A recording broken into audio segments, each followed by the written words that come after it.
Hey, yo, what's up, everybody? Welcome to Tuesday's workout. Today we have a fun one. It is a format that will be familiar to many of you guys, and the reason is because it is. You've done a workout very similar to this in the past. So, like I've said previously, in CrossFit, we use a series of benchmarks to track our progress in fitness and make sure that we are trending in the right direction. One of the CrossFit benchmarks we use often is called Cindy. Cindy is in 20 minutes. You do as many rounds and reps as possible of 5 pull-ups, 10 push-ups, 15 squats. This workout is going to use that same exact rep scheme. However, instead of doing pull-ups, which we did yesterday, we are going to substitute those for burpees. So for us, we're going to call this Cindy's cousin, and as many rounds and reps as possible in 20 minutes of 5 burpees, 10 push-ups, and 15 air squats.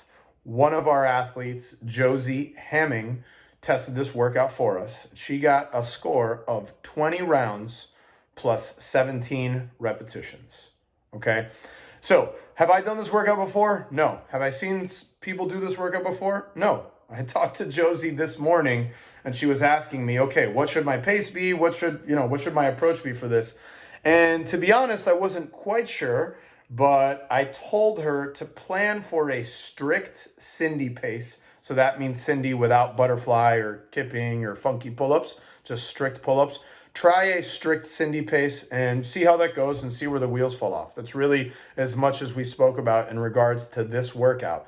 Now, the reason why I say I'm not sure is because the relationship that you may have going from finishing the air squats in a round to starting the burpees in another round is going to be major quad loading, right? And the way that many of us do our push-ups, well, in the first few rounds, we'll probably do them pretty quickly. So we'll recover from the burpees and back into the air squats pretty damn fast in the first few rounds. And that is going to be a ton of quad loading. It's going to feel like there's a ton of blood in our quads. It's not lactate. It's not lactic acid. Stop saying that. It is just simply blood in our quads.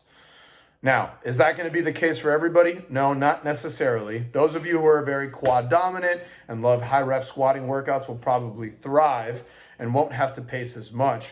If you have the concern of the feeling like your quads fill with blood and that's going to slow you down, you definitely want to err on the side of being a bit more conservative in regards to that.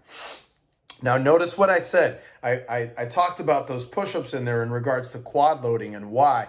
Well, if you do your push-ups like a savage and you don't pace well from the beginning, you're going to very quickly start to realize, holy shit, this is a ton of squats. So start slow and start smart. That's how you hack this workout. Just like, not everything, but just like most things we talk about, you got to reverse engineer things. And just like Josie said, if that was her goal, well, she has to pace herself out and write out her splits. And she should be hitting those targets if she wanted to hit that 20 plus goal like she did. Okay, so keeping score is huge in this workout. Writing your splits down before starting is huge in this workout, okay? I want to go back to talking about push-ups as well. Push-ups are something that in a workout like Cindy, in a workout like Murph, in a workout like Angie, we tend to see one of two things. Number one, the push-ups turn to absolute complete hammer dog shit for almost everyone.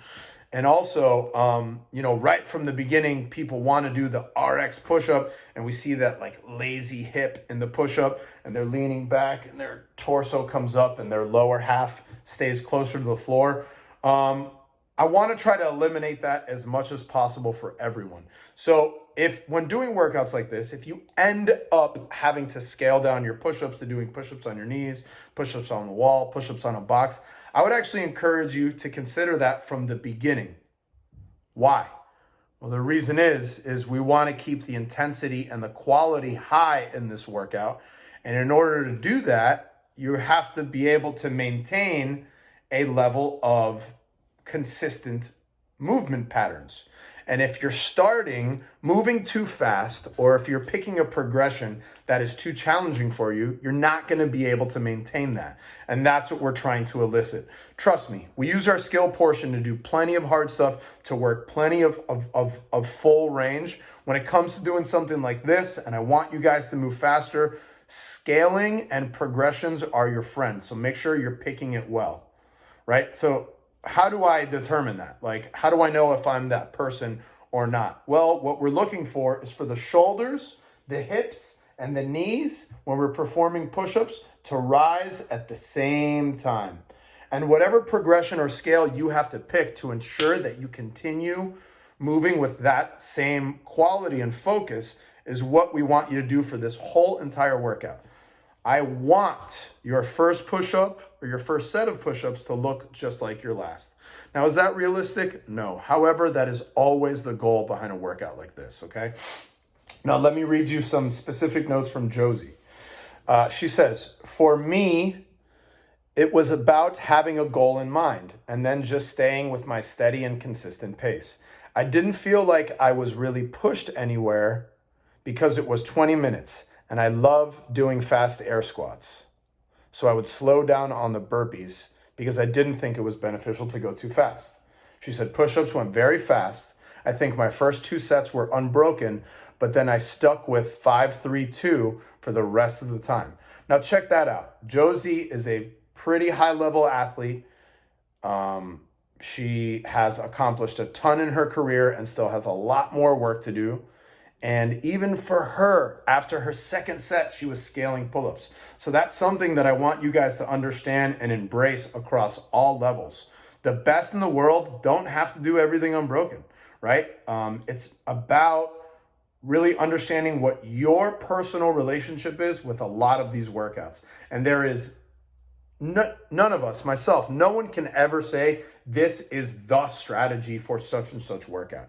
Right? We're all going to have a different relationship with something, and the best athletes and the most fit people understand what their personal relationship is with something. And I'm stoked that Josie got a chance to do it and that she was able to verbalize it for you guys, okay?